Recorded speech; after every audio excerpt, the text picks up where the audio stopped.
Hello बच्चों, let us read the question. A body of mass 40 kg is suspended with the help of two strings as shown in the given figure.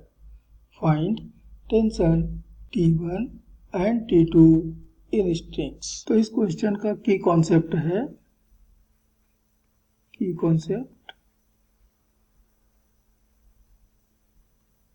Equilibrium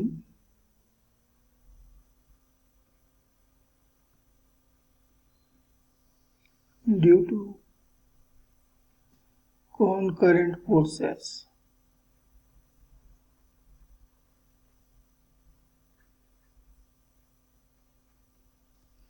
ये इस question का की concept है। To या more than two forces किसी एक ही point पर आपस में मिलते हैं तो हम उनको कहते हैं कॉन्करेंट फोर्सेस, और ऐसे ही फोर्सेस के कारण यहाँ पर एक इक्विलिब्रियम आ रही है। तो क्वेश्चन में दिए गए फिगर को हमने यहाँ पर मैग्नीफाई कर लिया है। यहाँ जो मास सस्पेंडेड है, मान लीजिए कि m, उसकी वैल्यू दिया हुआ है 40 किलोग्राम।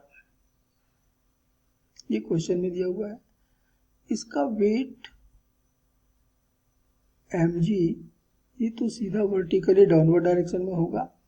तो एक फोर्स ये हुआ, दूसरा tension in the left string T1 and tension in the right string T2, ये सब के सब एक पॉइंट O पर आकर के एक दूसरे से मिल रहे हैं और इसलिए कॉन्करेंट फोर्सेस हैं, और इन्हीं के कारण यहाँ पर इक्विलिब्रियम आ रही है। तो इक्विलिब्रियम तो तभी आती है जब सारे फोर्सेस का रिजल्टेंट अर्थात नेट फोर्स यहाँ पर जीरो हो। तो चलिए हम O से एक वर्टिकल लाइन ड्रॉ कर लेते हैं। तो मैंने O से एक वर्टिकल लाइन ड्रॉ कर लिया है OA। तो ये एंगल इधर 90 डिग्री होगा। ट्रायंगल का दूसरा एंगल 30 है। ये तीसरा एंगल जो बच गया वो निश्चित रूप से फिर 60 डिग्री, और इसी तरह से इधर का ट्रायंगल का जो बचा हुआ एंगल है वो हो जाएगा 45 डिग्री। तो T1 का एक कंपोनेंट हमको OA की डायरेक्शन मिल जाएगा, ये हो जाएगा T1 cos 60, और T2 का भी एक कंपोनेंट हमको इसी डायरेक्शन मिलेगा, वह होगा T2 cos 45। T1 का इसके परपेंडिकुलर है हॉरिजॉन्टल डायरेक्शन में जो कंपोनेंट आएगा ये हो गया T1 sin 60, और T2 का भी जो हॉरिजॉन्टल कंपोनेंट होगा ये हो गया T2 sin 45। ये हो गए सारे फोर्सेस का दो परपेंडिकुलर डायरेक्शन में कंपोनेंट्स। अब यदि पॉइंट O इक्विलिब्रियम में है तो हॉरिजॉन्टल फोर्सेस एक दूसरे को बैलेंस करेंगे, वर्टिकल फोर्सेस भी एक दूसरे को बैलेंस करेंगे, तभी पॉइंट O इक्विलिब्रियम में होगा। तो since the point O is in equilibrium,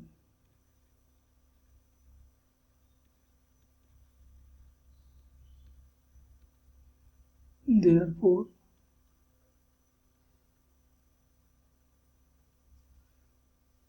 T1 sin 60 इसने बैलेंस कर रखा है T2 sin 45।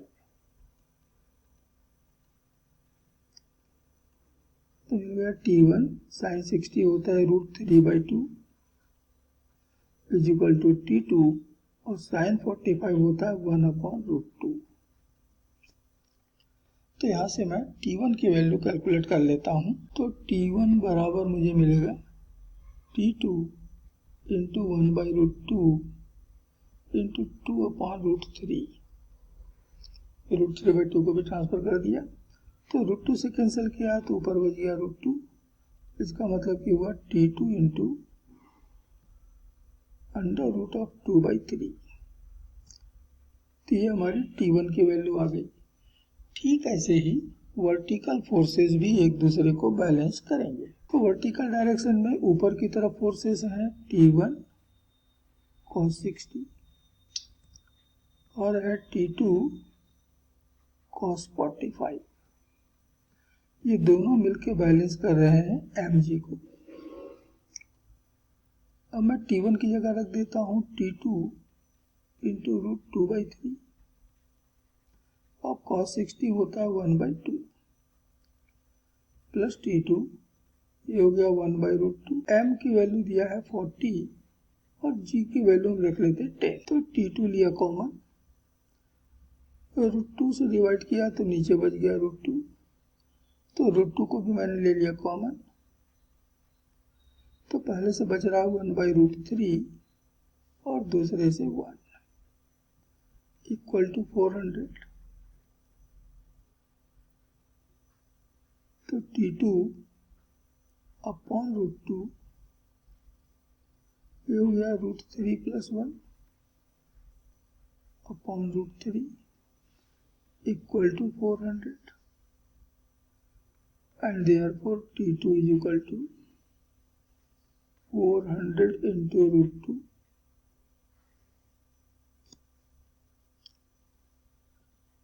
into √3 upon √3 plus 1। Rationalisation के लिए ऊपर और नीचे दोनों ही हम √3 माइनस 1 से मल्टीप्लाई कर लें। ऊपर भी √3 माइनस 1 से मल्टीप्लाई कर लिया, न्यूमरेटर को, डिनोमिनेटर को भी कर लिया। तो डिनोमिनेटर हमारा आ गया √3 plus 1 into √3 minus 1 means a plus B into a minus B, जो बराबर होता है a square minus B square, यानी कि √3 का स्क्वायर माइनस 1 का स्क्वायर। तो यहां से अब हम T2 की वैल्यू कैलकुलेट कर लेते हैं। तो T2 is equal to 400 into √6 into √3 minus 1 और नीचे a square minus B square की वैल्यू आ गई 2, 3 माइनस 1 2। तो 2 से हमने कैंसिल किया तो 200, तो ये आ गया 200 इंटू √6 इंटू √3 माइनस 1 न्यूटन। ये हो गया एक स्ट्रिंग का टेंशन T2। अब T2 की वैल्यू हम इक्वेशन 1 में रख लेते हैं। तो इक्वेशन 1 कह रहा है T1 is equal to T2 into √2/3, यही हम T2 की वैल्यू रख लेंगे। So from equation 1